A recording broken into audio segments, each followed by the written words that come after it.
আব্বু আমার নতুন বাসায় এই প্রথমবারের মতো আসছে, তাই তো আমার আম্মু নিজের হাতে স্পেশাল করে আব্বুর জন্য রান্না করছে। তো আজকে দুই মাই বেটি মিলে কি কি রান্না করলাম, কি কি করলাম সবকিছুই কিন্তু থাকবে আজকের এই ব্লগটায়।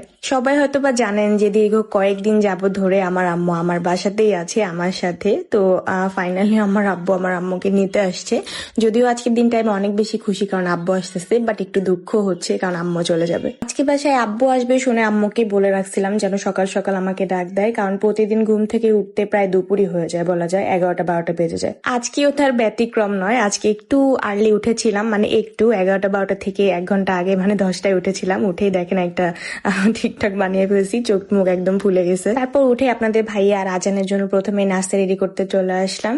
আপনাদের ভাইয়াকে আজকে 2টা ডিম, 3টা খেজুর প্লাস 2টা ঘি টোস্ট, সাথে হচ্ছে পিঠা ছিল একটা, দেন হচ্ছে কালো জাম, চমচম এন্ড চা ছিল। তারপর হচ্ছে আজানের নুডলসটাও বানিয়ে ফেলি। সকালবেলা যখনই উঠি না কেন প্রথমে তাদের দুজনের নাস্তা আগে রেডি করে তাদেরকে খাওয়ায় ঠান্ডা করে দেন আমি রান্না বাড়া, তারপরে বাড়তি যে কাজগুলা থাকে বাসায় টুকিটাকি সেগুলা শেষ করি। এই কয়েকদিন আম্মু যেহেতু ছিল, আম্মু সবকিছুতেই আমাকে হেল্প করেছে। যেমন এই বড় মাছটা কাটতে আম্মু হেল্প করছে। আমার আব্বু ইলিশ মাছ প্লাস গরুর মাংস আর চিংড়ি মাছ, এই 3টা জিনিস খুবই পছন্দ করে। এই 3টা জিনিস থাকলে আব্বুর খাবারের তালিকায় আর কোনো কিছুরই প্রয়োজন হয় না। তাই তো আব্বুর পছন্দ অনুযায়ী মাছ টাছ মাংস টাংস সবকিছু ফ্রিজ থেকে বের করে নিয়েছি। আপনাদের ভাই আগে থেকে এগুলা কিনে নিয়ে আসছিল। আর আজকের মাছে কিন্তু ডিমও আছে, ডিমটা কিন্তু আমার অনেক বেশি ফেভারিট। মাংস রান্না করতে করতে আপুদের আরেকটা সুবিধার কথা বলি, যে সকল আপুরা ফেসবুকে বিভিন্ন ধরনের ঝামেলা নিয়ে হচ্ছে ভুগছেন, ধরেন পেজ হচ্ছে মনিটাইজেশন করতে পারছেন না, দেন পেজ থেকে আর্ন করতে পারছেন না, পেজের আরো বিভিন্ন ধরনের সমস্যা, ফেসবুক পেজের আরো বিভিন্ন ধরনের সমস্যায় ভুগছেন, সেই সকল সমস্যা সমাধানের জন্য কিন্তু আপনারা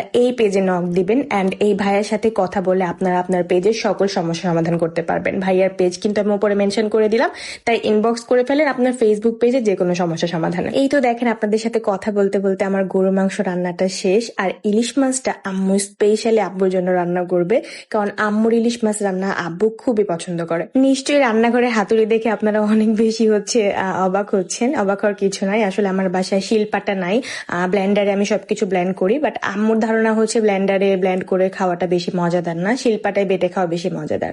তাই আম্মু একটু অন্য পদ্ধতি ইউজ করে মরিচ প্লাস পেঁয়াজ সবকিছু একটু হালকা হাতেই ব্লেন্ড করে নিল। আর এদিকে আমার আলু দিয়ে গরুর মাংস রান্নাটা দেখেন অনেক বেশি মজা হয়েছে, গ্রেভিটাও কিন্তু অনেক বেশি সুন্দর হয়েছে। আর আমার আম্মুর ইলিশ মাছের বেগুন দিয়ে ইলিশের তরকারিটা দেখেন কত সুন্দর সবুজ কালার হয়েছে।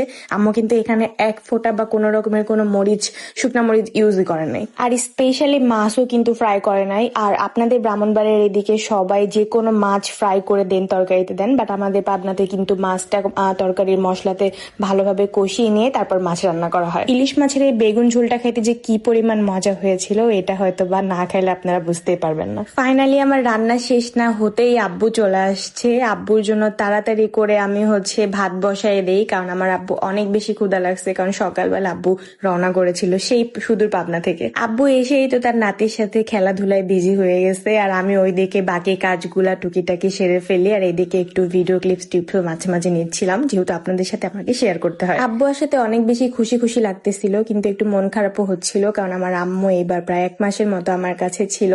আম্মু চলে যাবে এইটার জন্য এটা ভেবে আমার খুবই খারাপ লাগছে, বাট কিছু করার নাই, এটাই হচ্ছে মেয়েদের জীবন। বাবা মাকে যে নিজের হাতে রান্না করে খাওয়াইতে পারছি, মন মতো তাদের ইচ্ছা মতো সবকিছু করতে পারছি, এটাই আসলে অনেক। এটাই কয়জন মেয়ে পায় বলেন। নানা নাতি এদিকে খেলছিল, আর আমি বাকি রান্না বলতে পোলাও রান্না করেছিলাম, সাথে ইলিশ মাছ ফ্রাই করেছিলাম। তারপরেই তো একসাথে বসে সবাই মিলে খাওয়া দাওয়া করি।